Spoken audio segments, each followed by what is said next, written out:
Panalangin para sa mga nagtatrabaho at nagtataguyod, nagsasakripisyo para sa kanilang pamilya. Sa ngalan ng Ama at ng Anak at ng Espiritu Santo. Amen.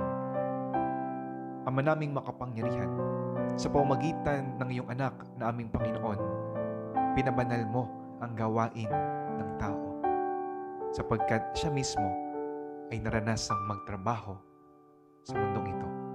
Panginoon, maraming pagkakataon sa buhay namin na kami po ay nawawalan ng sigla, nawawalan ng motibasyon sa aming pagtatrabaho at pagpupursigi, pagsakripisyo para sa aming pamilya.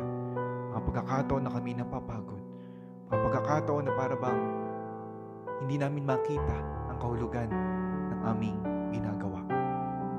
Panginoon, bigyan niyo po kami ng sapat na motibasyon. Panginoon, maramdaman nawa namin